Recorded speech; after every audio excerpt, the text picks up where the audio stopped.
The music industry is in dire straits, and I'm not talking about money for nothing and chicks for free. In 2015, Spotify's monthly active users were just coming close to 100 million. Now, 10 years later, in 2025, they are coming close to 700 million. However, in 2015, the reported payout per stream was around about a half a cent per stream, whereas in 2025, that has now gone down to a third of a cent per stream. So the math isn't mathing. Sir Isaac Newton famously said, "For every action, there is an equal and opposite reaction." Now, way back in the day, when Spotify swooped in and saved the music industry from Napster and illegal downloads, there was a lot of pros. It took away a lot of the gatekeeping, a lot of the problems that artists had faced from the record labels.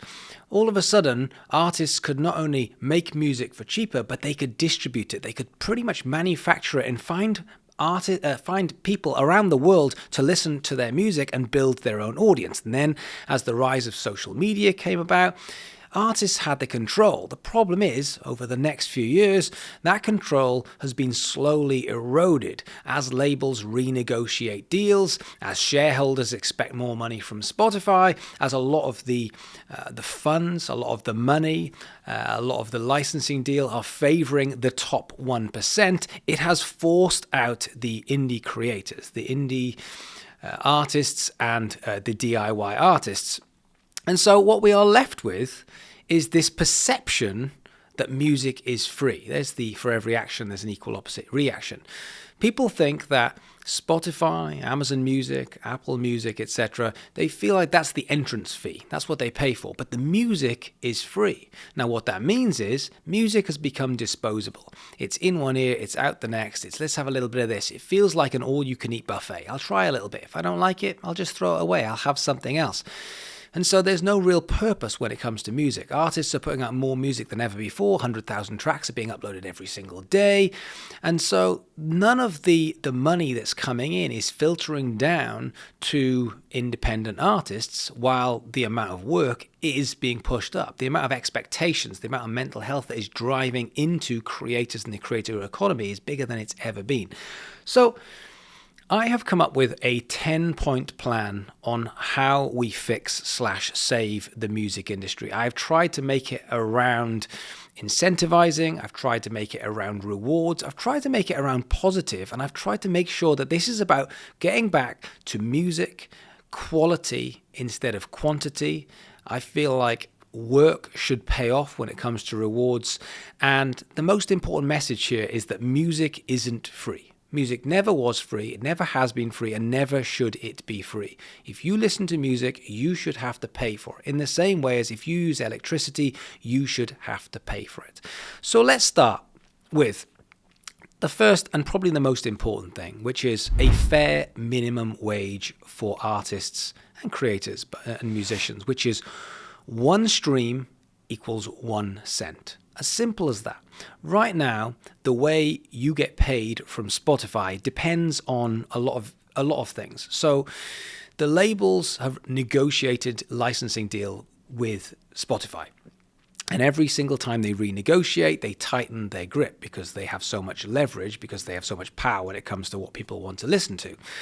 As they tighten their grip, it leaves the scraps on the tables, which then goes to DIY artists, up-and-coming artists who are fending for themselves. Now, one stream for 1 cent means that it doesn't matter whether you are Ed Sheeran or the Foo Fighters or Taylor Swift, or whether you are an upcoming artist who's just releasing their first song and has got 12 streams. The amount of money that an artist can make should wildly differ on how good they are and how many people listen to their music. But the amount of money, the cost per stream, in my opinion, should be exactly the same. It doesn't matter whether you are Taylor Swift or whether you are Taylor from down the road. It makes no difference whatsoever. And one stream should equal 1 cent. It should be an equal rate for artists on majors or DIY. And that means there should be no more bulk discounts. There should be no more deals or bargains for labels who get minimum amounts of money for being a label. No more platforms having different rates for different rights holders. It should be very simple. It should be artists get paid a certain amount per stream, and they should also have the same opportunities as other artists. Now, obviously, if you're a major label artist, you've already got the backing of a major label. But right now, it's an unfair game because the balance is swung in the label's court, because not only do they have the money and the experience, but the DSPs are in their pocket. So therefore, they have the lion's share of the control, of the power when it comes to playlists, when it comes to algorithms. And so where does that leave you, the indie artist? It leaves you out. So we need, number one stream should equal 1 cent, and that's it. Now, as a result, artists should get paid fairly, streams should become more viable. Music is no longer devalued by hidden deals or preferential treatment. Number 2 is pay per use streaming models. Who's going to pay for this? Because if it's one stream, we know that the business model doesn't make sense. Well, the people who should pay are the people who listen to music. I mean, in the same way as if you use electricity, you pay for it. If you eat food, you pay for it. That's the way that the world works.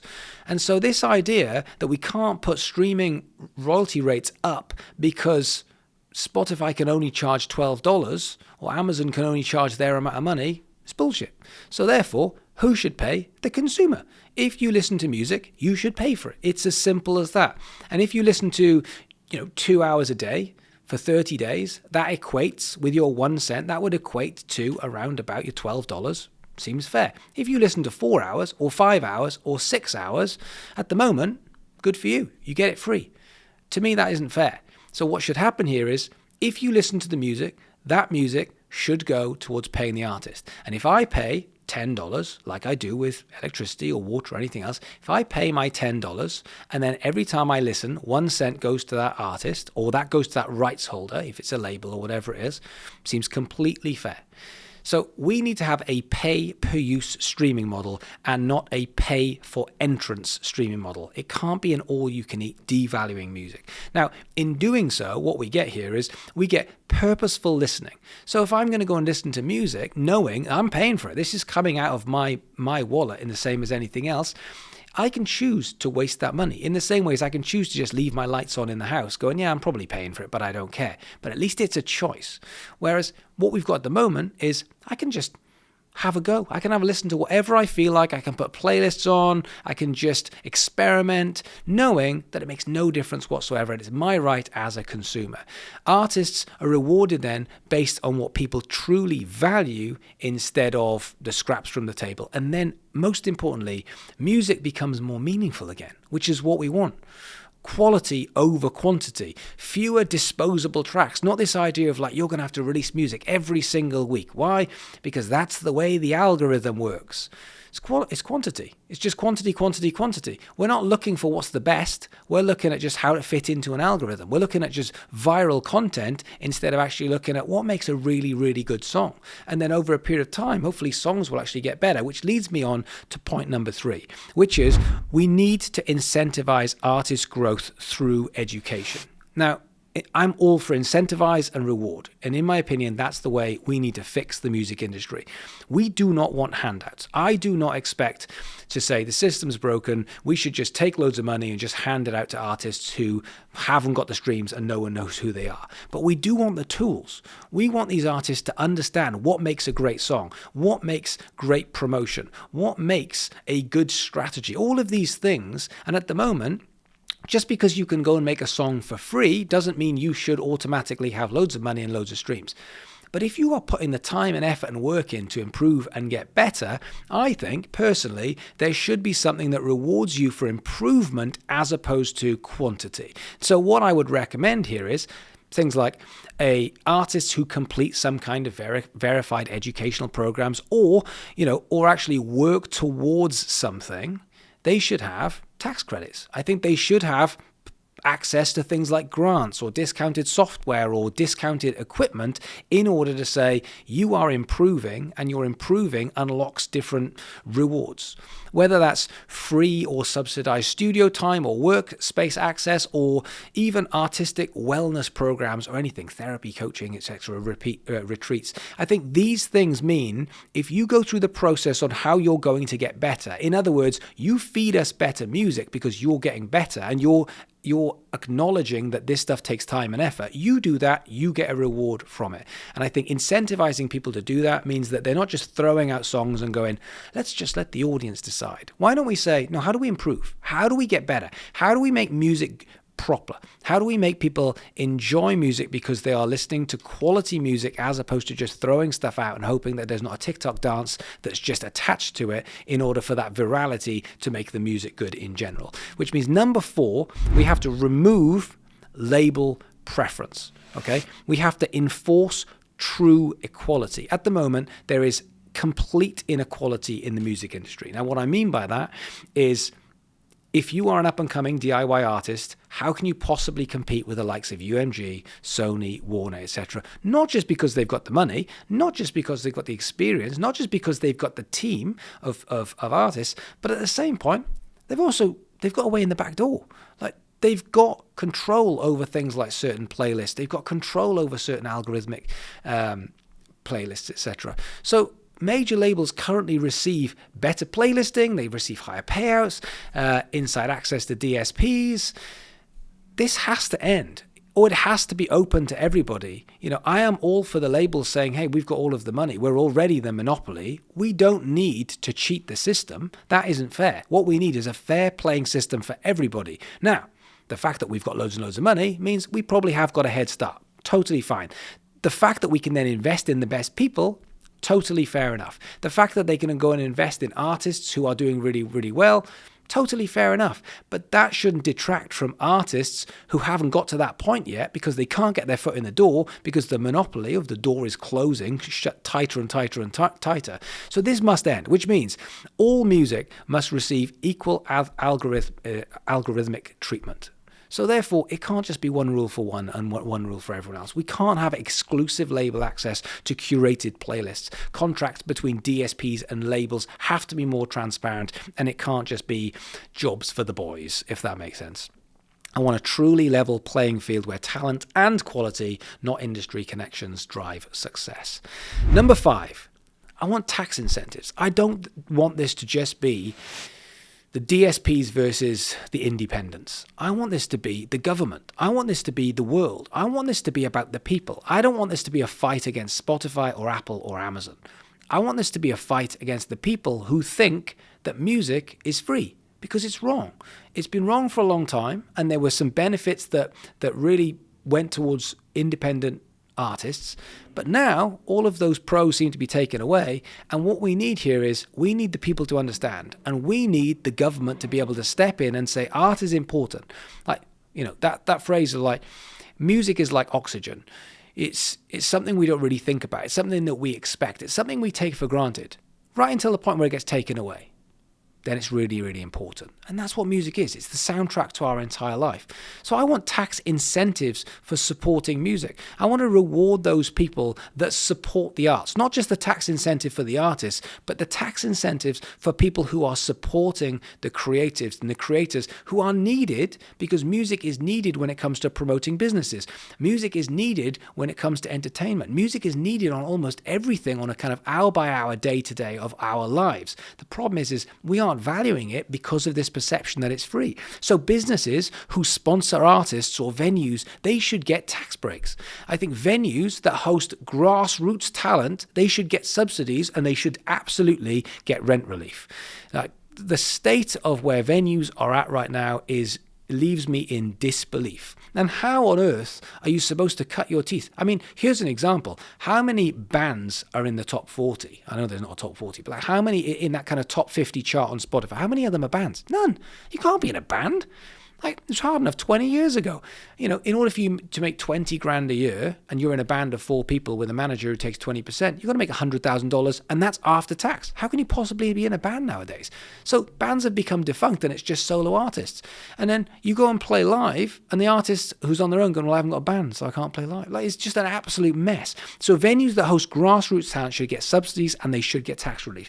Listeners who buy music or buy merch or buy tickets receive annual tax credits for capped amounts. We have to incentivize music in the same way as we incentivize oil, we incentivize tech, and we incentivize real estate.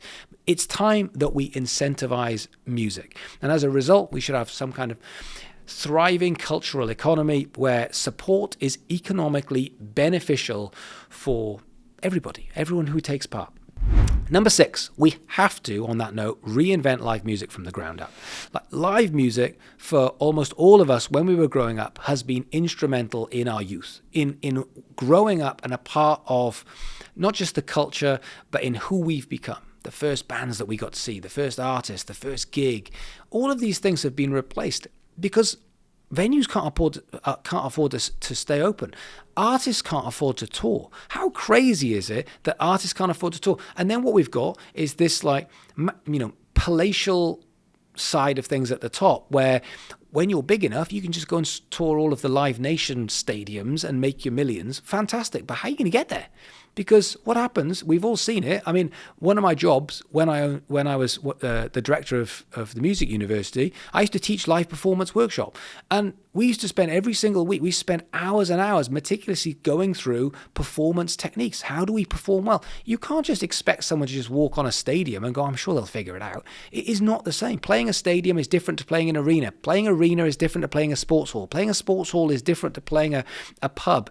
You know, you can't just expect to jump that far ahead. So we have to be able to reinvent live music from the ground up, which means, you know, Live Nations and other large promoters, they have to reinvest in grassroots. They have to be forced. And I know they won't like it, but it will suit them down the line when there is more live music and more artists who are really good at being able to do this live. And at the moment, if Live Nation go, we do, they don't. You absolutely don't. Not enough.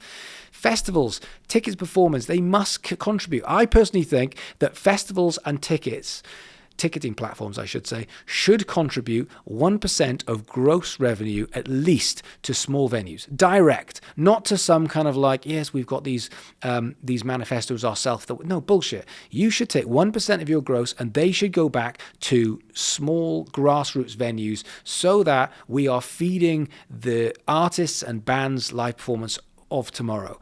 I think promoters who receive public licenses or use public land must invest in local talent and education. And I think artists who are performing in small venues should receive some kind of travel or performance subsidiaries. There should absolutely be tax benefits if you are going on tour. There should, because you're cutting your teeth. You're learning in the same way as there should be for businesses.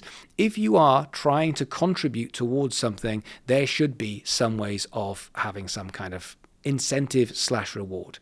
Number 7, I want to see a global music equity fund, a centralized, transparent fund to redistribute wealth within the music industry, which is funded by the 1% of festival tickets or the 1% of ticket sales, 0.5% of levies from DSPs. Can you imagine if DSPs said, look, we have to invest in grassroots because we are now being forced to do it? If they did that, they could do so many amazing things. And this is what really drives me up the wall, is I've been such a big advocate of Spotify over the years because it did save the music industry and it has given so much creative freedom to artists and so much power and control to artists. And I'm like, all you've got to do is, honestly, this is such a home run for Daniel Ek. It's such a home run. You could become the hero. You could become the Dave Grohl of the music industry with just a small amount of effort and money. It's there for the taking. It's so easy.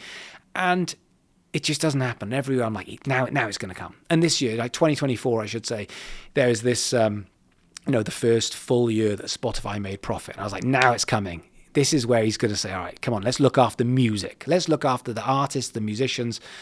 And I'm like, we just don't see it. And it's so fucking easy. Like, it's so easy to look after musicians at that level. So easy when it comes to education. Nothing.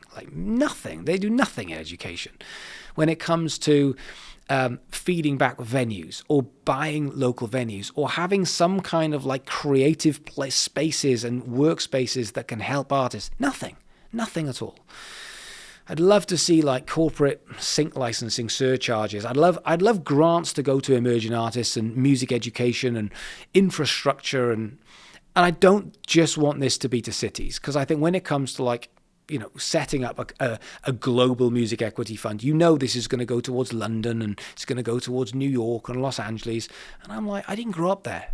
Like, I grew up in a city called Swansea, which is in Wales, which is, you know, I feel like I can say this as someone who's proud of where I come from, the poor relation.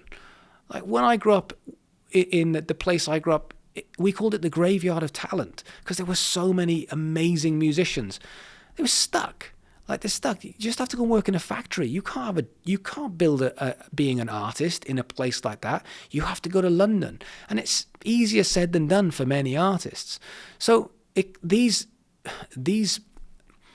priorities, these things that are supposed to help, they can't just be in places like London and New York and Tokyo and Berlin. They have to be accessible online for all artists to be able to benefit, because the chances are that the next Taylor Swift or Morgan Wallen or whoever it's going to be, Ed Sheeran, probably isn't going to come from London. Probably not. They're probably going to come from some absolute shithole. Not that I'm from a shithole. Number 8. We need strict regulation and enforcement on DSPs. I am so bored with the fact that the bots, the botted playlists, I'm bored of every single day an artist coming to me and going, Damian, I've done a whoopsie. And I'm like, yep, I've heard it today already. Like, I've heard it today. Yeah, I know, I bought some playlists. Oh, I did something wrong. And I'm like, I don't even blame the artists. They're desperate. They're desperately clinging on to this idea that if I could just not make myself look like a shithead with my numbers, I know my music's good enough and I can't get it out there. And so if I could just get people to believe in me, maybe this website that's promising me 50,000 real people and real streams, like, I don't blame them. Because at the moment, desperate times, desperate measures. They're doing desperate things. And then it fucks something up and they go, oh, shit, I shouldn't have done that. But Spotify's letting it happen.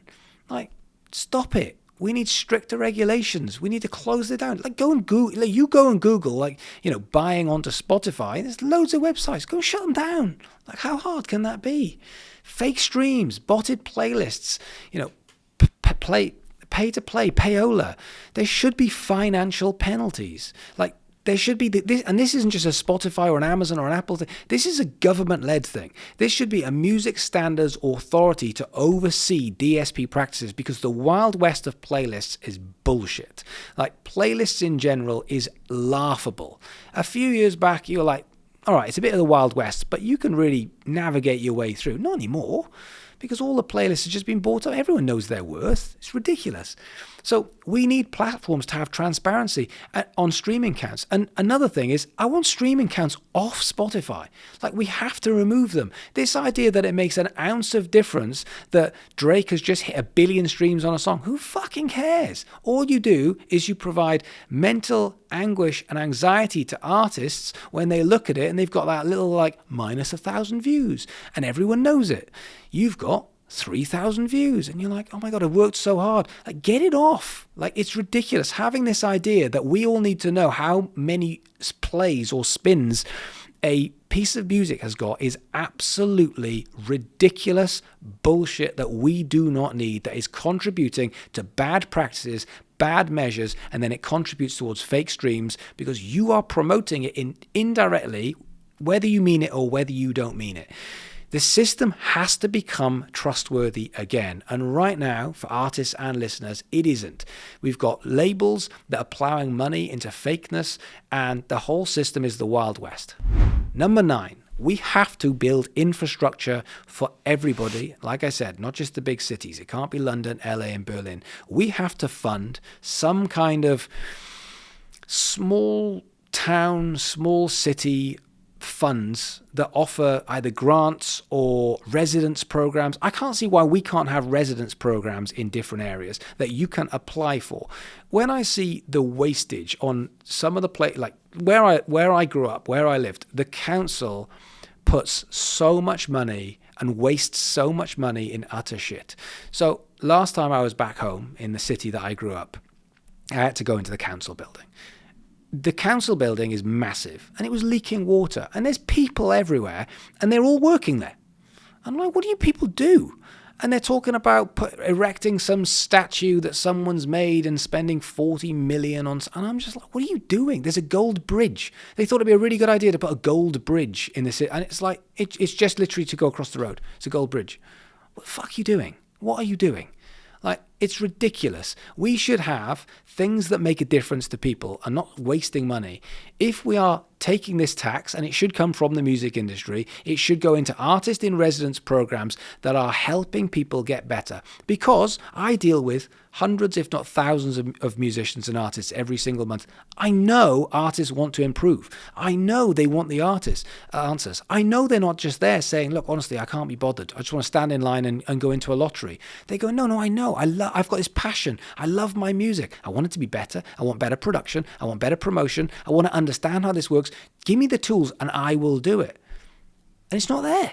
It's not there. It's just left to individuals like myself and other YouTubers to go, look, we're working on this sort of stuff. Here's ways of doing it. And we need it. We need more infrastructure. We need more tools to help create, to help improve. And number 10, we need fair contracts and artist ownership registry.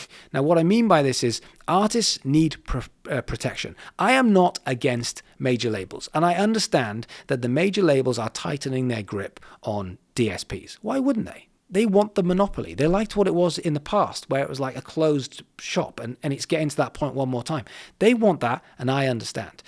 The problem here is, as I have seen so many times, there are many, many creatives and artists that need record labels. This idea of like, we don't need the labels anymore. All right, well, you might not, but most people do. And it's not just because of their experience and their money. It's because most artists have divergent thinking. They're creative brains. And what that means is they're really, really good at writing songs. They're really, really good at being emotional. They're really, really good at all of the things that entertain and trigger emotions. But they're not really good at the other stuff. And so what happens then is you need the other people to come in and go, don't worry, I can't do what you do. It's amazing. I love what you do. So I can do this bit. And together, as a team, we can make this into something special. The problem with that is so many artists are and have always been completely ripped off because instead of having this 50-50 partnership of like, I understand you're the creative, but you can't do this without me. And the artist going, I totally understand that, but you also can't do this without me. That's a partnership by default. What it is we'll put up the money and we will own your soul.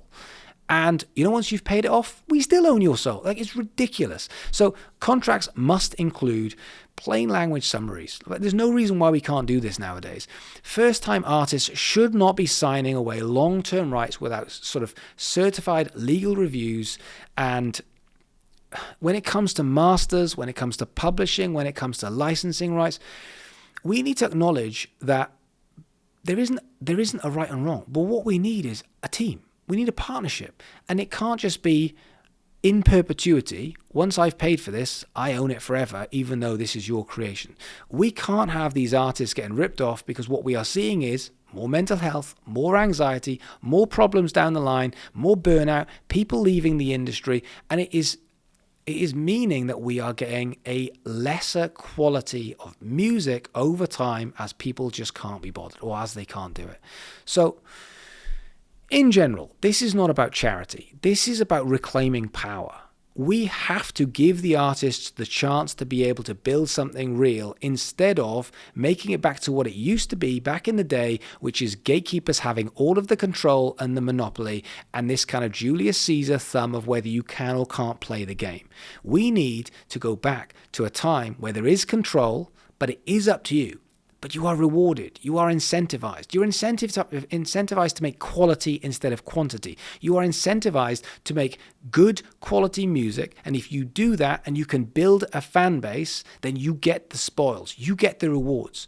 I sat with an artist probably a week ago, and we were talking about the first week of their single release, and they got, I think it was 68 or 72,000 streams, and like within 5 days. And I was like, I'm so proud of you. I couldn't tell you how proud I am of how hard you've worked to get to this point with the music, with the recording, with the mixing, with the mastering, with the promotion, with your artistry, to get where you've come from to where you are now. And this single is getting close to 100,000 streams within the first week. And I'm like, oh, when you get this royalty check of $250, I'm like, that's shit. Because you deserve more than that when you've been putting it in. And I wouldn't mind if the money wasn't there. But it is. It's just being misused, misspent, and misdirected. And so who's winning? The shareholders are winning. The major labels are winning. The top 1% are winning.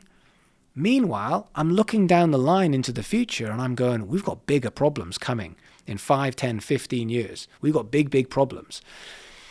We have to change these things, which is why, I am in a big believer. We need a minimum wage for musicians. We have to have 1 stream, 1 cent. Where does it come from? It has to come from the people who consume. It can't just be it's Spotify's fault or it's Amazon's fault. That worked for a period. It was brilliant. It doesn't work anymore. We have to change the system. If you feel the same, I need you to stand up with me, because this is not going to be something that we can change in the next week or 5 weeks or 10 weeks. This is going to be probably 3, 4, 5 years work, but we have to work on it. People need to know that they cannot have every song that's ever been and ever will be for the next 30 days, whatever comes out, for the same price as a Big Mac meal. It's bullshit. It's unfair on artists, and it is causing the world of problems in the music industry and with creators' mental health. I need you to stand with me. If you are with me, then the link is in the description. You know what to do. Share this, share the message. Let's make sure that everyone knows 1 stream should equal 1 cent.